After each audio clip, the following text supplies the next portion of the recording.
여러분 챗GPT 아시죠? 모르시는 분? 챗GPT 다 아시죠?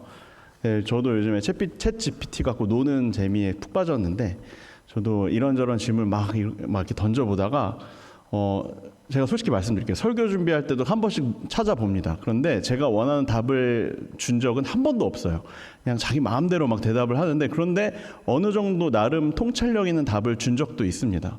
제가 그러다가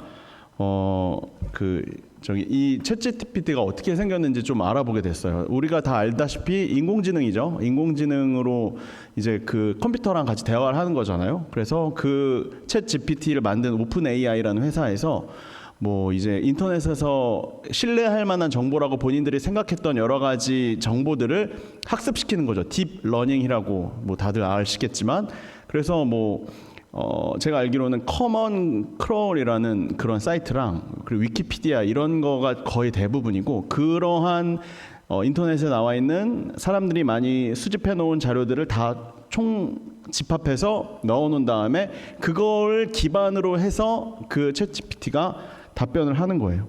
그래서 어떻게 보면 이제 챗GPT에서 이 컴퓨터가 가지고 있는 만큼의 지식을 가지고 있는 사람은 없는 거죠. 그렇다면 그 인공지능, 지식이 뛰어난 이 컴퓨터가 사람을 대체할 수 있을 것인가에 대한 질문이 저도 생겼습니다. 그래서 제가 또 심심해서, 좀 한가한 사람은 아닌데 심심해서 또 질문을 해봤어요. 제가 질문한 거 한번 보실래요? 네, 한번 보여주세요. 제가 어떤 질문을 했냐면, 세종대왕이 예수님 만나 구원받은 이야기를 해줘, 이렇게 해봤습니다. 그랬더니 답이 나름 나와요.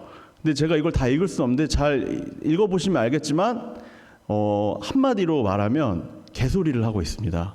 네, 이게 무슨 말도 안 되는 이야기, 성경에도 나와 있지 않고 그리고 조선왕조실록에도 나와 있지 않는 자기 나름의 이야기들을 막 이렇게 전개를 해요. 그러니까 챗 GPT의 특징이 뭐냐면 뭐든지 다 아는 척하는 겁니다. 그래서 자기가 가지고 있는 사이트들, 자기가 딥러닝한 거, 자기가 배워왔던 자료들을 가지고 어떻게 짜집기를 해서 무조건 이 사람이 하는 질문에 답을 하도록 하는 것으로 이 시스템이 만들어진 것이 아닐까 하는 생각이 들었습니다. 그래서 여러분들이 한번, 그래도 내가 내 실생활에서 도움될 만한 자료들은 우리가 챗GPT를 통해서 답을 많이 얻을 수 있겠죠. 예를 들어 이제 구글링을 하는 거랑 크게 다를 바 없는 것 같잖아요, 그렇죠? 근데 이제 이런 식으로 말도 안 되는 정보에 대한 것도 이런 식으로 답을 한다라는 겁니다. 그래서 언젠가 인공지능이 인간을 어느 정도 대체할 수는 있겠으나 완벽히 이렇게 대체를 하기는 어렵지 않을까 하는 생각이 좀 들었습니다. 근데 제가 이 답을 보면서 드는 생각이 뭐냐면, 이게 오픈AI.com 이 회사가 미국 회사잖아요, 그렇죠? 미국 회사, 외국 회사잖아요, 그렇죠? 외국 회사니까 이 회사에서는 우리나라에 해당하는 정보, 세종대왕에 해당하는 정보는 잘 모르는 거예요. 잘 모르니까, 축적이 안 되어 있으니까, 딥러닝이 되어 있지 않으니까, 쌓여 있지 않으니까 아마 이러한 대답을 하는 것이 아닐까. 그래서 만약에 그 오픈AI.com이라는 회사에 우리나라 한국 지부가 생겨서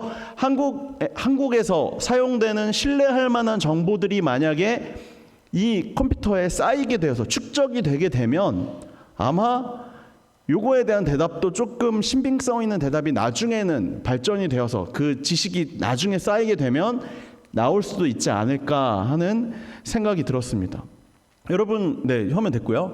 네, 이거랑 비슷한 게 우리가 최근에 한 10년 전 정도 됐죠. 이세돌이랑 알파고랑 바둑 둔 거 혹시 기억하실지 모르겠는데, 그것도 마찬가지죠. 그 알파고라는 인공지능 컴퓨터도 결국에는 수많은 바둑을 잘 두는, 대국을 잘 두는 그 기사들의 그 기보, 전략들을 한 수십만 개를 다 딥러닝 시켜서 쌓아놓고 배우도록 다 입력을 시켜서 그걸 가지고 이제 상대방이랑, 이세돌이랑 사람이랑 같이 바둑을 두는 거죠. 그래서 결국에는 이세돌이 한두 번은 이겼는데 결국에 나머지는 다 못 이겼죠. 그러니까 그러한 이세돌도 바둑을 잘 두는 사람이지만 이세돌만큼 바둑을 두는 수많은 사람들의 기보를 다 모아놓은 그 정도의 실력은 따라갈 수 없다라는 것이 이제 컴퓨터로 판명이 된 겁니다. 이처럼 여러분, 컴퓨터뿐만 아니라 우리 또한 마찬가지인 것 같아요. 우리가 무언가 내가 정말 사용될 수 있는 쓸만한 어떤 사람이 되기 위해서는 사실 우리 또한 우리 안에 무언가 수많은 세월에 걸쳐서 축적되어야 하는 것이 있어야 하지 않을까 하는 생각이 들었습니다. 요즘에 우리 이 근처 특히 사시는 청년들 몇 명 중심으로 이제 헬스장 같이 끊고 열심히 다니는 분들 이야기를 들었는데, 여러분 믿으실지 모르겠지만 저도 한때 헬스를 열심히 했던 적이 있습니다. 그래서 여러분 저는 그 등 근육이랑 이제 어깨 근육 위주로 열심히 했어요. 안 믿기시잖아요. 왜냐면 근거가 없거든요. 근데 진짜예요. 그런데 여러분 제가 그때 창피해서 사진은 못 찍어 놨어요. 근데 진짜라니까요. 그때 막 저도 단백질을 열심히 섭취해서 아침에는 닭가슴살, 그리고 저녁에는 쉐이크, 반대구나. 아침에 쉐이크, 저녁에 닭가슴살, 이런 식으로 해서 이거 아침 저녁으로 먹어주고, 그 다음에 헬스장에 가서 하루에 한 번 무조건 적어도 1시간, 많게는 2시간씩 해서 프로그램별로 이렇게 루틴에 따라서 근육을 만들어서 이렇게 자극 줘가면서 이렇게 했던 기억이 있습니다. 그런데 기억이에요. 근거는 없지만 진짜로 우리가 다 알다시피 이러한 근육이 만들어지기 위해서는 시간이 많이 필요하죠. 적어도 6개월, 1년, 2년 정도 내가 목표한 양에 따라서 계속해서 단백질 섭취해주면 단백질 쌓아주고 근육을 찢는 거라고 그러더라고요. 근육이 찢어져서 근육이 이렇게 펌핑이 돼야 되는 일들이 시간이 흐르면서 축적되어지는, 쌓여져 가는 일이 있어야 되는 거 아니겠습니까? 네, 이러한 일들이 또 비슷한 게, 여러분 제가 최근에 코로나 때 많이 봤던 책 중에 이런 책이 있습니다. 한번 보여주겠어요? 미라클 모닝이라고. 아시는 분들은 아시겠지만 당신의 하루를 바꾸는 기적, 아침 6분이면 충분하다. 6시를 가리키고 있는데 6분이면 충분하대요. 6분 동안 1분에 하나씩, 1, 2, 3, 4, 5, 6, 1분에 하나씩 뭔가 명상하고 뭐 생각하고 뭐 책을 읽고 뭐 이런 식으로 그 날에 6시에 일어나서 루틴을 하나씩 하는 겁니다. 6분 동안. 그런 다음에 이제 자기가 목표로 하는 뭔가 있을 거 아니에요. 영어 공부를 하고 싶으면, 아니면 내가 몸을 만들고 싶으면, 내가 목표하고자 하는 무언가 공부를 하는 게 있으면, 그 다음에 새벽에 일어나서 이와 같은 루틴을 6분 동안 하고 난 다음에 이제 내가 하는 목표를 양을 따라서 하게 된다는 거. 이제 이게 미라클 모닝이라는 책이었는데, 코로나 때 이거 사람들 되게 많이 하시더라고요. 그래서 아침에 이러한 것들로 인해서 사람들이 많이 자신의 삶을 바꾸기 위한 노력들을 젊은이들 사이에서 많이 한다. 그래서 새벽 5시에 여러분 일어나서 예를 들어 한강이나 아니면 뭐 중랑천이나 이런 데 가면 의외로 젊은 분들, 뛰는 분들 되게 많이 있습니다. 굉장히 부지런하게, 그리고 나서 여의도까지 출근하시는 분들도 봤어요. 생각보다 열심히 아침부터 움직이면서 자신이 원하고 바라고자 하는 것들을 성취하고 이루기 위해서 열심히 사시는 분들이 굉장히 많더라고요. 여러분 제가 드리고자 하는 말씀은 이겁니다. 무언가 내가 원하고 바라는 것이 있다면 그것들을 위해서 시간이 쌓여져 가야 하고, 그리고 내가 그러한 노력들이 쌓여져 가야만 그러한 원하고 바라는 것들을 이루고 바랄 수 있다. 오픈 AI 같이, 챗 GPT 같이, 인공지능이라고 할지라도 마찬가지고 우리의 삶이라고 해도 마찬가지라는 겁니다. 그래서 여러분 제가 좋아하는 말이 있습니다. 매일 나의 하루는 지나가는 것이 아니다. 어떻게 되는 거다? 쌓이는 거다. 매일 나의 하루는 그냥 지나쳐가는 것이 아니라 하루가 쌓여져 가는 것이다. 그렇게 쌓여져 간다고 한다면 우리가 살아가는 오늘 나의 하루는 그러면 어떠했는가에 대해서 한번 곰곰이 생각해 볼 수 있겠죠. 내가 오늘 어떤 하루를 살았느냐에 따라서 나의 1년 후가, 5년 후가, 10년 후가 완전히 바뀌어지는, 완전히 다른 사람의 인생으로 바뀌어질 수 있다라는 것을 여러분 성경이 아니라 세상이 이야기합니다. 그리고 이것도 맞는 말이에요. 세상은 다 많은 사람들이 이미 알고 있어요. 하루하루는 지나가는 것이 아니라 쌓이는 거다라는 것. 여러분 그런데 이와 같은 동일한 원리가 성경에도 나옵니다. 성경에서도 매일매일 그날의 루틴, 하루하루를 쌓아가고 수많은 시간 동안 그와 같이 훈련을 받아서 하나님으로부터 들어서 사용을 받았던 사람들의 이야기가 성경에 나옵니다. 성경에는 구체적으로 그 숫자까지 이야기를 해요. 아브라함 아시죠? 구약 성경의 창세기에 나옵니다. 아브라함은 몇 년 동안 축적되어 오는 삶을 살았냐면 30년 동안 훈련을 받았습니다. 그 30년 동안에는 무언가 성과가 나타나지 않아요. 그 성과가 나타나기까지 하나님이 들어서 그 아브라함이라는 사람을 사용하기까지 몇 년? 30년 걸렸다는 겁니다. 그리고 모세는 구약의 대표적인 인물입니다. 창세기, 출애굽기, 레위기, 민수기, 신명기 쓴 사람이에요. 그리고 모든 성경은 모세를 중심으로 구약은 돌아갑니다. 모세는 40년 동안 훈련을 받았습니다. 처음 40년은 망나니 같은 삶을 살았고, 그리고 그 다음 40년은 하나님이 내가 너를 사용하겠다라고 이야기한 후부터, 약속한 후부터 훈련받는 시간만 40년이에요. 그리고 모세가 본격적으로 자신의 사역을 시작한 거는 80살부터입니다. 그리고 요셉 아시죠? 구약에 나오는 요셉. 구약에 나오는 요셉은 17년 동안 무언가 전면에 드러나지 않고 눈에 보이지 않는 훈련의 시기가 있었습니다. 17년 동안. 그리고 우리가 잘 아는 예수님은 33해 33년의 인생을 살았는데 그 중에서 30년 동안의 인생은 성경에 안 나와요. 마지막 3년에 대한 내용만 마태, 마가, 누가, 요한복음에 나와 있습니다. 그럼 그 30년 동안은 뭐 하며 살았냐? 이거에 대해서는 자세하게 나와 있지 않지만 대략적으로 목수의 일을 하고 있었다라고 정도만 나와 있습니다. 그런데 여러분, 제가 지금 말씀드린 이 아브라함과 요셉과 모세와 예수님, 이 네 사람 긴 시간 최소 17년에서 그리고 최대 40년까지 이 사람들이 훈련받아왔던 시간의 하루하루는 뭐냐면, 그 사람들 한 사람도 빠짐없이 하나님의 말씀이 그 사람의 마음속에 차곡차곡 쌓여져 가고 있었던 시간이었다라는 것입니다.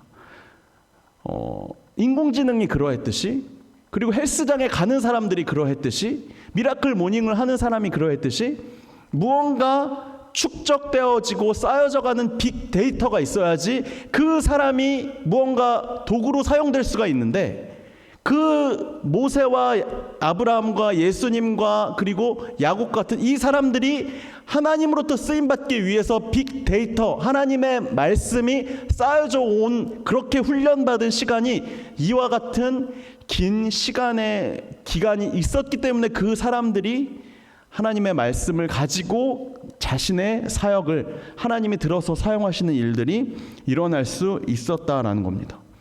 제가 구약을 대표하는 인물이 아까 전에 모세라고 그랬죠. 그리고 신약을 대표하는 인물은 예수님입니다. 구약의 모세와 신약의 예수님, 이 두 인물 간에 공통점이 있었어요. 공통적으로 가지고 있는 성품이 있었습니다.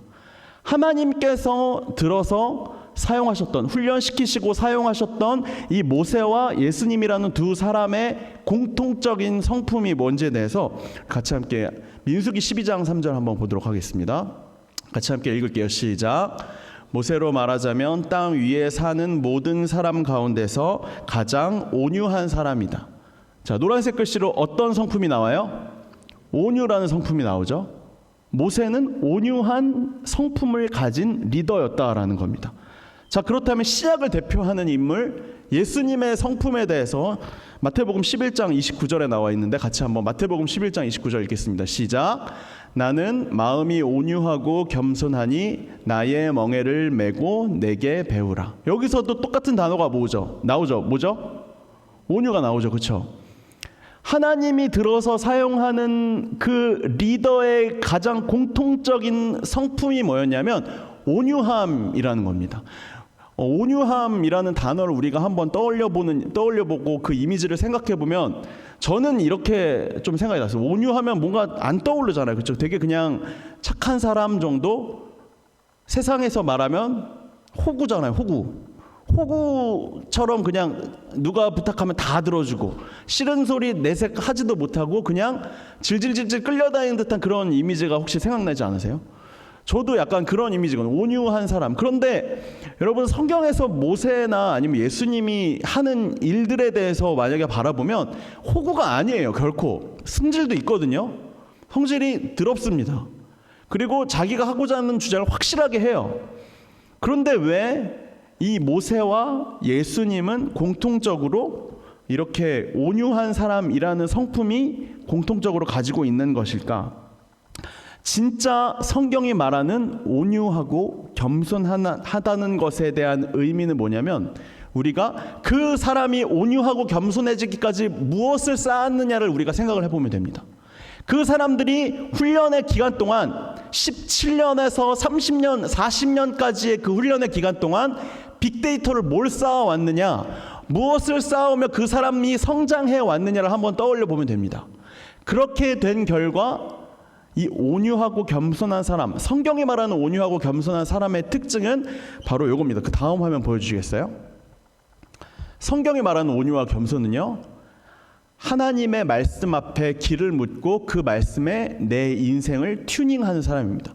이 튜닝은 어디서 온다냐면 기타 칠 때 피아노랑 같이 튜닝하잖아요. 그렇죠? 조율한다고 그러죠. 중심이 되는 기준이 되는 음과 기타와 줄을 튜닝을 해야 그 줄이 기타가 올바른 소리를 낼 수 있는 것처럼 하나님의 말씀이라는 그 중심이 될 수 있는 기준이 될 수 있는 그 기준점 앞에 내 인생을 맞추어가는 사람이 바로 온유한 사람이라는 겁니다.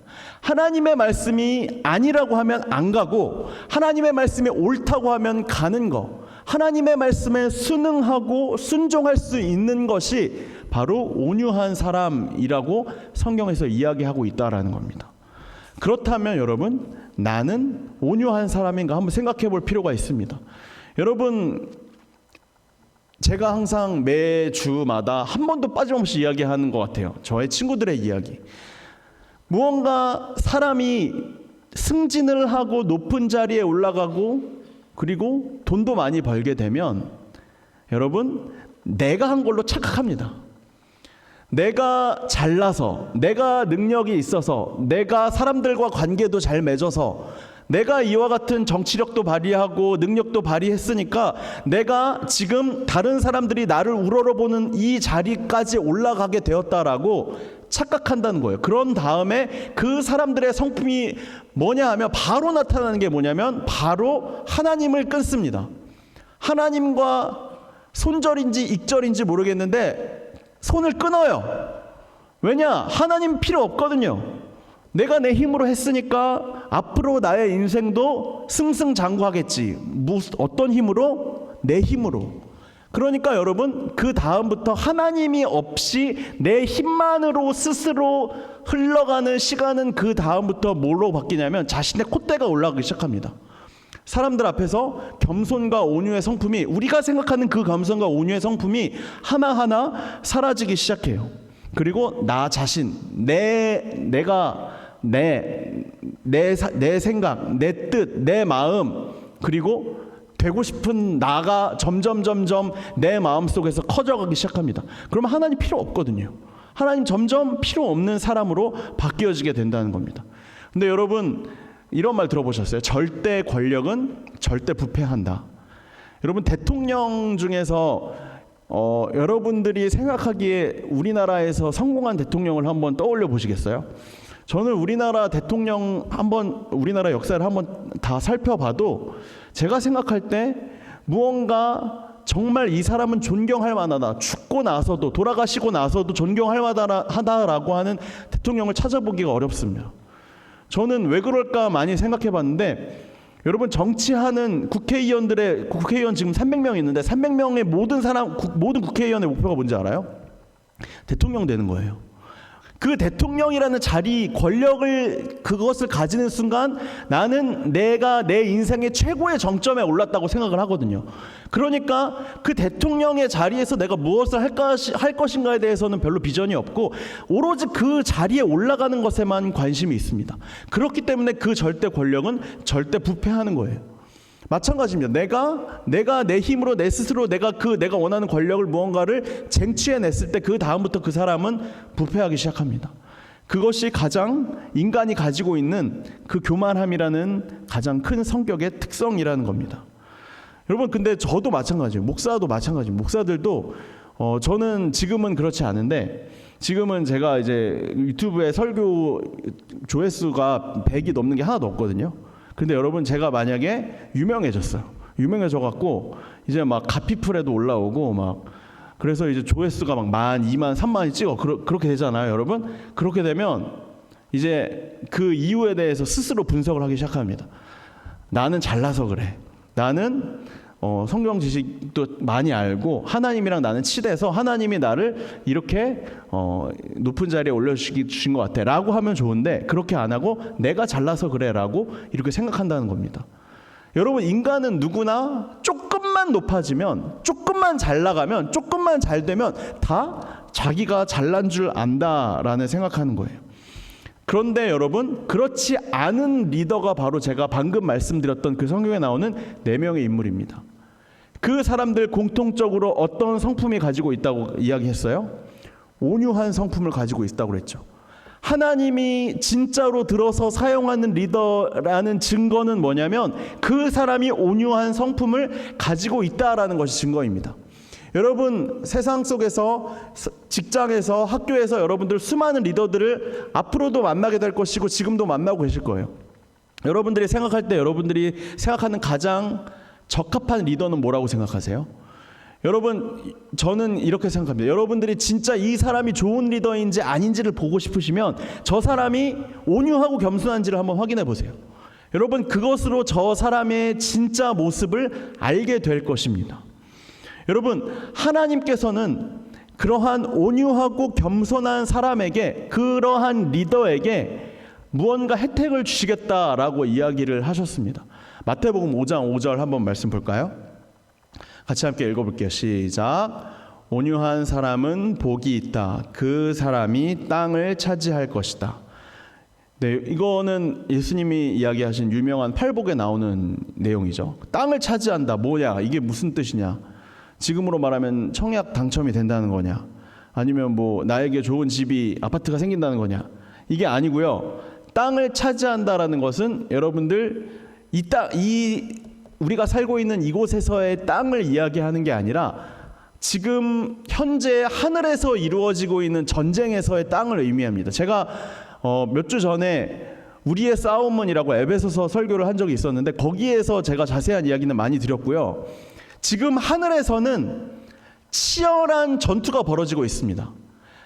그거를 제가 설명하면서 말씀드린 게 스타크래프트였거든요. 스타크래프트가 결국에는 뭐예요? 땅 따먹기라고 그랬잖아요, 그렇죠? 누가 자신의 땅을 더 많이 가져오느냐의 싸움이잖아요. 하늘에서도 비슷한 싸움이 스타크래프트가 치열하게 전개가 되고 있습니다. 서로 자신의 영역을 가져오기 위한 싸움이에요. 사탄과 그리고 하나님 간의 싸움입니다. 자, 거기에서 사탄이 자신의 영역을 빼앗아 오기 위해, 자신의 땅을 빼앗아 오게 하기 위해서 하는 일이 뭐냐면 여러분들을 유혹하는 거예요. 여러분들을 포섭하는 겁니다. 왜냐하면 여러분들은 하나님의 자녀거든요. 제일 치사한 게 자식을 포섭하는 겁니다. 자식을 인질로 잡는 거예요. 여러분들을 인질로 잡기 위해서 여러분들을 유혹하기 시작합니다. 여러분들을 방해하기 시작합니다. 여러분들의 마음속에 찾아와서, 야, 네가 잘해서 그런 거야. 야, 너 좀 잘했으니까 이렇게 승진한 거야. 너가 잘났으니까 이렇게 너가 승승장구하는 거야 라고 유혹을 합니다. 그게 여러분, 자신의 땅을 차지하고자 하는 공중 권세 잡은 자들, 달리 말하면 사탄이 자신의 영역, 자신의 땅을 빼앗아 오게 하기 위해서 하고 있는 일들이라는 겁니다. 여러분, 그런데 거기에서 그 땅을 빼앗기겠냐라는 겁니다. 그런데 여러분, 아까 이야기했죠. 진짜 하나님이 사용하시는, 하나님이 쓰시는 리더는 온유한 사람인데 그 온유한 사람은 뭐를 가진다고요? 땅을 가진다고요. 땅을 빼앗아갈 수 있는 권리를 준다고요. 그래서 그러면 그 땅을 차지한다는 것은 달리 말하면 내가 이 영적인 전쟁, 영적인 전투에서 매일 일어나고 있는 이 영적인 전투에서 나는 승리를 거둔다. 그 승리가 하루 이틀 사흘 계속 1년, 15년, 10년 계속해서 이어지면 이어질수록 이제 완전한 완승을 거둘 수 있게 됩니다. 그래서 주님 다시 오실 날까지 내가 이 싸움을 승리할 때에 내가 하나님이 나를 들어 사용하시는 온유하고 겸손한 리더라는 것을 여러분들이 뒤늦게 확인하고 하나님으로부터 확인을 받을 수 있을 것입니다. 그렇기 때문에 온유한 사람이 이처럼 땅을 차지할 수 있다라는 거예요.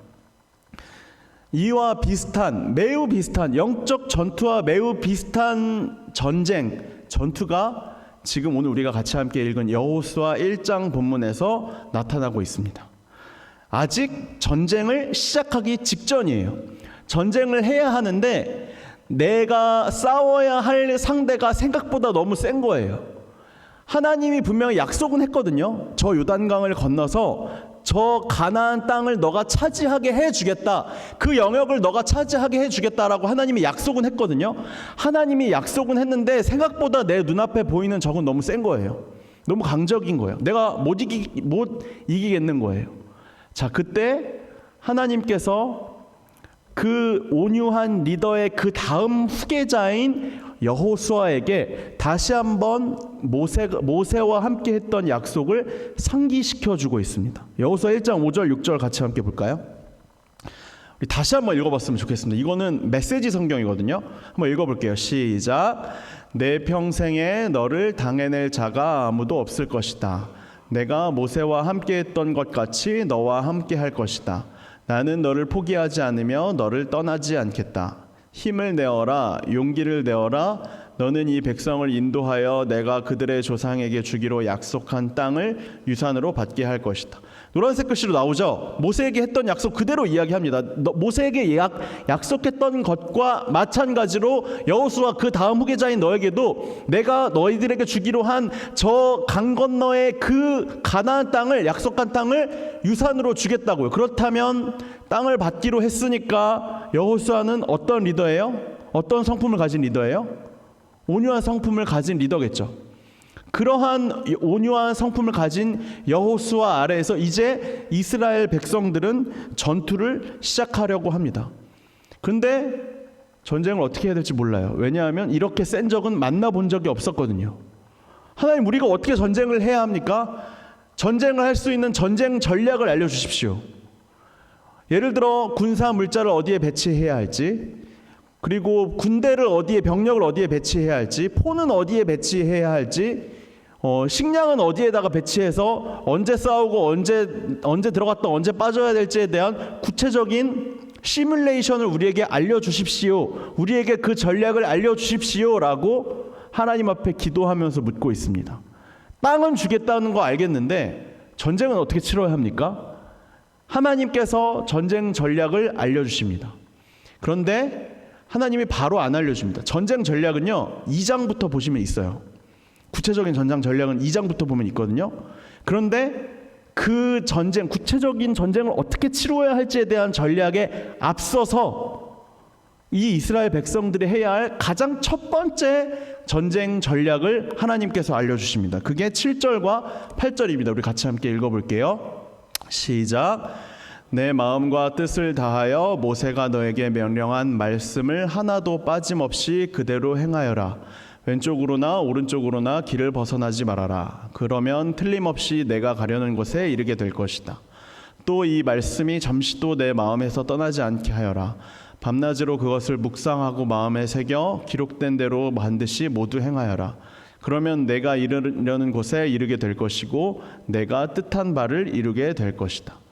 여러분, 여기서 보시면 그 말씀이라는 글자가 7절과 8절에 두 군데가 나타나 있고, 그리고 8절에 노란색 글씨로 묵상이라는 단어가 적혀 있습니다. 묵상이라는 단어가 히브리어로는 하가라는 단어인데, 이 하가라는 단어의 어원이 어디에서 나오냐면 동물들이, 맹수들이 싸울 때 으르렁거리는 모습 있잖아요. 으르렁거리는 모습이라는 뜻에서부터 비롯된 단어라는 겁니다. 그러니까 여러분, 말씀을 묵상하는 일은 전쟁을 앞둔 군사들에게, 그리고 장수들에게 가장 필요한, 전쟁을 내가 결코 지지 않겠다, 내가 이 싸움을 결코 패배하지 않겠다라는 그 강한 심정이 들어있는 단어가 바로 이 묵상하다, 하가라는 단어의 뜻이라는 겁니다. 여러분, 사실 우리도 마찬가지예요. 우리도 매일매일이 눈에 보이지 않는 전쟁입니다. 지금 내가 사는 이 땅에서의 전쟁과 전투가 아니라 하늘에서 일어나고 있는, 여러분들을 포섭하려고 하는 그 세력과의 치열한 다툼이 오늘도 지금 이 순간에도 매일같이 일어나고 있다라는 겁니다. 거기에서 여러분들이 나는 그냥 이 싸움 질래, 나는 공격력이 없어 라고 하면서 뒤로 물러서겠느냐, 아니면 공격성을 가지고 내가 으르렁거리면서 이 싸움에, 이 전투에서 내가 결코 패배하지 않겠다는 강한 의지를 가지고 내가 이 싸움을 준비할 것인가에 대한 것은 여러분들이 매일매일 이 전쟁에 대한 인식을 하고 있느냐의 차이에서 비롯된다는 겁니다. 여러분들은 지금 전쟁 중이에요. 평생 동안 전쟁을 치루어야 합니다. 이것에 쉽게 흔들리지 않는 분들도 있어요. 그런데 마지막에 흔들리는 분이 있습니다. 그런데 제 친구들은 안타깝게도 제 나이에 제 주변에 다 졌던 것 같아요. 다 쓰러졌습니다. 공격성을 다 잃어버리고 내가 어떻게 하면 이 전쟁에서 승리할 수 있을까에 대한 의지를 다 사라져버린 채 그냥 포섭당한 것이 내 인생의 가장 커다란 훈장인 것처럼 살아가는 것이 안타깝게도 이름을 말할 수 없는 제 친구들의 지금 현실이라는 것입니다. 여러분, 저는 지금 최근에 많은 청년들의 이야기를 듣고 보면서 그 공격으로부터 가장 취약할 수밖에 없는 시절이 지금이겠구나라는 생각을 하게 되었습니다. 여러분, 이 싸움이 생각보다 쉽게 우리가 이겨낼 수 있는 싸움이 아닙니다. 여러분, 이것들을 대비하지 않으면, 전쟁 전략을 준비하지 않으면 여러분들도 그냥 뒤로 물러설 수밖에 없다라는 거예요. 자, 그렇다면 우리가 매일 준비해야 할 것은 무엇인가? 여러분, 오늘 우리 같이 함께 읽은 이 여호수아 1장 5절, 6절, 7절, 8절 중에 5절, 6절이요, 수능 앞둔 수험생들이 가장 좋아하는 말씀이에요. 5절, 6절을 앞에다가 붙여놓는, 독서실 앞에다가 붙여놓는 학생들을 많이 봤습니다. 제 교회 다니는 줄 몰랐는데, 제 교회 고3 때였어요. 교회 안 다니는 줄 알았는데 독서실에 여호수아 1장 5절, 6절 말씀이 붙어 있더라고요. 막 이렇게 써 있잖아요. 힘을 내어라, 용기를 내어라, 으쌰 이렇게 힘 준대잖아요, 하나님이. 근데 힘을 어떻게 하면 주는지에 대한 이야기는 그 다음인데, 그 다음은 없어요. 5절 으쌰 해서 으쌰 하면서 공부 열심히 했어요.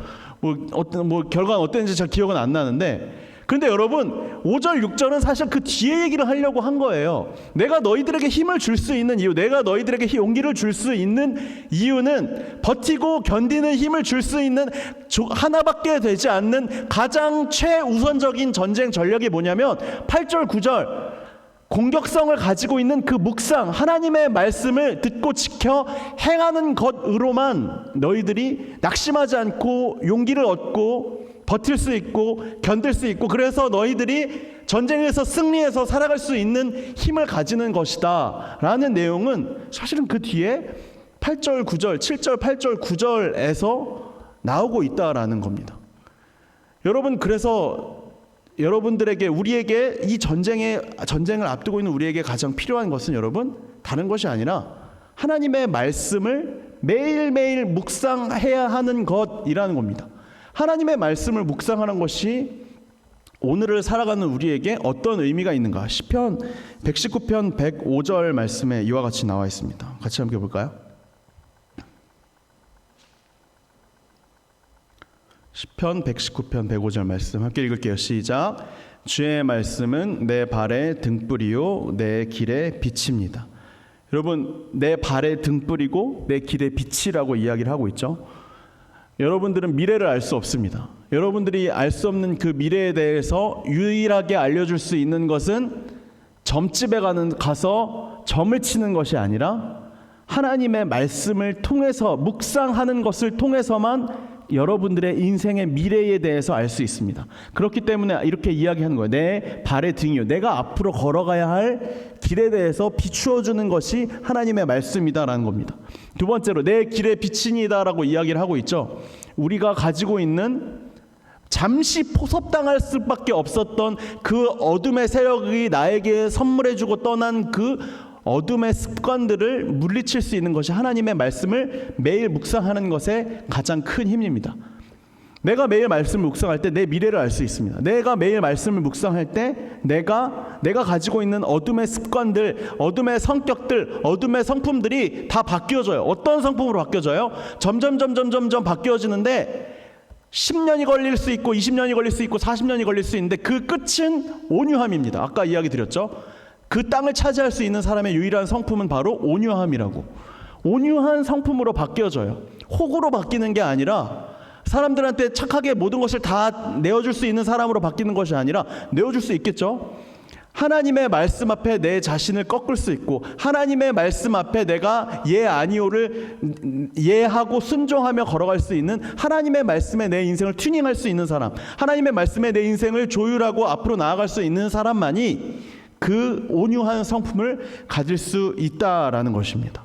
그렇기 때문에 여러분, 이 전쟁에서 승리하기 위해 우리가 가져야 할 것은, 여러분, 일주일에 한 번 제가 지금 이렇게 이 자리에서 드리는 이 말씀을 그냥 듣고 끝나는 것이 아니라, 여러분, 제가 지금부터 제안을 드립니다. 매일 하셔야 합니다. 저는 이렇게 말씀드려요. 제가 일주일에 한 번씩 이거 하나님 말씀 제가 전해드리잖아요. 요거는요 뭐냐면 환자로 치면 심폐소생하는 거예요. 월화수목금토 죽어가다가 주일날 와서 한번 심폐소생하고 가는 거. 그리고 또 월화수목금토 다 죽어가다가 주일날 한번 와서 심폐소생 겨우 해서 살려놓으면 또 이제 월요일부터 살아가는 거죠. 여러분, 이거는 안타깝지만 제가 말씀드린 이와 같은 전쟁 준비, 전쟁 전략에서는 굉장히 오래 걸리는 일입니다.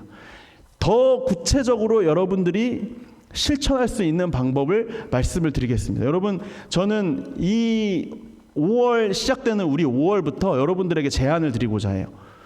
프로젝트 이름은 믿음의 실험실입니다. 믿음의 실험실.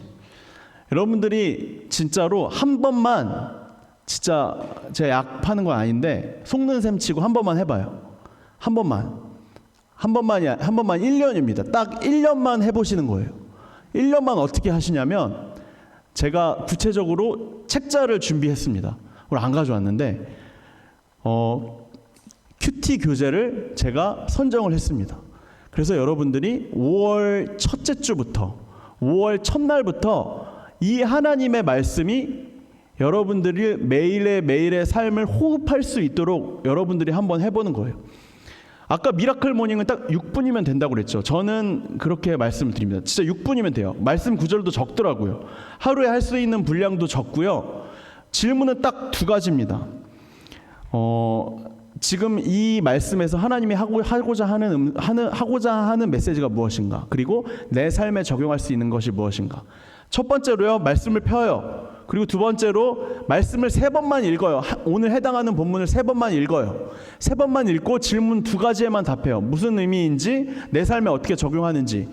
이거를 갖다가 여러분 딱 1년만 해보자고요. 진짜로 바뀌는지 안 바뀌는지, 진짜 내가 온유해지는지 아니면 안 온유해지는지, 내가 지금 이 싸움에서 승리하고 있다는 것이 느껴지는지 안 느껴지는지, 내 삶에 구체적으로 어떤 변화가 있는지, 여러분 진짜로 제발 속는 셈 치고 한 번만 해보자는 거예요. 실험을 해보자는 겁니다. 실험에서 이 실험이 진짜로 임상 실험 결과 이게 진짜 사실이라고 밝혀지는지 여러분 한번 해보자는 겁니다. 제가 매주 이 말씀을 드리지만 제가 드리는 이 일주일에 한 번의 이 말씀에는 너무나 큰 한계가 있다는 것을 깨달았기 때문에 여러분들에게 이와 같은 도전을 드리는 것입니다. 여러분, 제가 이와 같은 도전을 드렸는데 여러분들이 만약에 하시지 않으면 이거는 여러분 자유예요. 그런데 여러분, 제가 사실 이러한 일을 절박한 심정으로 하는 이유가 뭐냐면, 여러분, 제가 여기 온지 이제 교회 온 지 1년 됐거든요. 여러분, 제가 여기 교회 와서 제가 뭘 하려고 왔겠어요, 여러분. 여러분, 제가 한 달에 한 번씩 여러분이랑 똑같이 사례비를 받거든요. 돈을 받아요, 저도. 돈 받고 일을 하는 겁니다. 근데 여러분, 그리고 그러면서 그 받은 돈으로 먹고 살아요. 애기도 키우고. 근데 여러분, 제가 이거 먹고 살려고 여러분 하는 거는 하러 여기 온 거 아니잖아요, 그렇죠? 그게 아니거든요, 여러분. 저는 여기에 앉아 계신 분들에 한해서만이라도, 오늘 이 예배에 참석한 분들에 한해서만이라도 여러분, 진짜 그 치열하게 위에서 전개되고 있는 이 영적 전투에서 여러분만큼은 포섭되지 않았으면 좋겠다 하는 것이 여러분 저의 진짜 절박한 심정입니다. 여러분, 제가 굳이 이런 것들을 막 계속 불편하잖아요. 여러분, 계속 하라고 시키는데 귀찮게 하잖아요. 귀찮게 안 하고요, 월급 받고 밥 먹고 하다가 시간대 돼서 퇴근하고, 그리고 몇 년 지나서 뭐 교회 떠나겠죠. 제가 떠난 날이 있을 수도 있겠죠. 떠나면 돼요, 여러분. 그래도 저의 경력에는 여러분 솔직히 말해서 지장이 없습니다. 근데 여러분, 제가 여기 경력 쌓으러 왔어요. 제가 여기 밥 먹으러 월급 받으러 왔어요. 저는 여러분 그것 때문에 여기에 하나님이 우리 교회에 신당 중학교에 미랄 청년부에 보냈다고 생각하지 않습니다. 여러분, 그래서 제가 절박한 심정으로 내가 해야 될 건 이건데라는 이 사실이 너무나 절박해서 여러분들에게 이와 같은 제안을 드리는 거예요. 여러분, 그래서 제목이 이거죠. 실험실이라고. 믿음의 실험실이라고. 실험하는 것처럼 이게 실제로 일어날 수 있는 일인지, 실험이 실제로 적용될 수 있는 것인지에 대해서 한번 내가 직접 해보자라는 겁니다. 안 해보면 저도 후회할 것 같아요. 저의 경력은 쌓이고 월급은 꼬박꼬박 들어오겠지만 이것이 여러분들의 삶이 바뀌어지지 않고 여러분들이 픽픽 쓰러져서 1년 후에 다 사라진다고 하면, 여러분, 저는 하나님 앞에서 제가 진짜 내 직무유기, 내가 해야 하는 일을 하지 못한 것으로 인한 직무유기로 인해서 너무 괴로울 것 같은 거예요. 그래서 여러분, 그와 같은 절박한 심정으로 여러분들에게 이와 같은 말씀을 드리는 것입니다. 여러분, 다음 주일 이 시간에 여러분들에게 책을 나누어 드리겠습니다. 책을 교회에서 박박 긁어서 예산으로 구매를 할 수 있습니다. 한 달만, 2달치거든요. 근데 여러분, 제가 말씀드릴게요. 여러분 돈으로 사세요. 여러분, 안 비싸거든요. 굉장히 비싸. 5,000원 제가 어떻게든 10% 할인을 받기 위해 노력을 해보고 있는데, 여러분 5,000원 안쪽입니다. 2달에 한 번 5,000원도 안 쓰세요?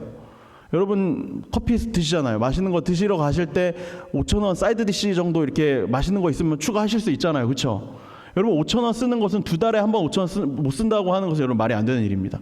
진짜로 5,000원 쓰는 거 이거 어려웠다고 생각하시면 저한테 연락 주세요. 제가 어떻게든 방법을 마련해서 교회 예산을 통해서는 제가 제 사비를 들여서든 사드리겠습니다.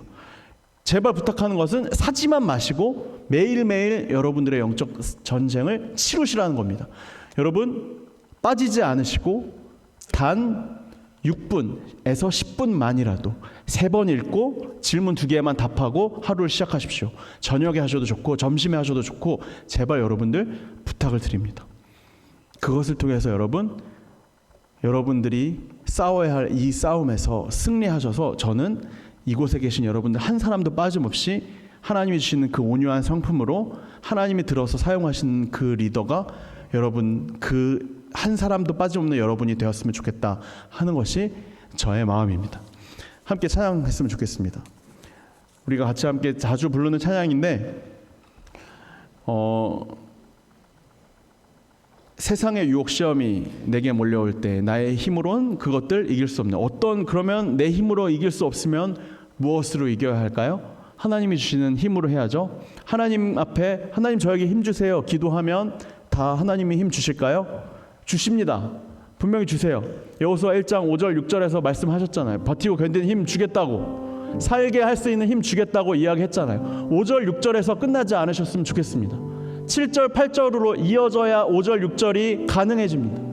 그게 뭐예요? 하나님의 말씀을 으르렁거리면서 내 이빨을 드러내고 내가 이 전쟁에서 승리하겠다는 의지를 여러분들 매일매일의 삶을 통해 하나님 앞에 보여주리라고. 그래서 여러분, 매일매일의 내 삶은 지나가는 것이 아닙니다.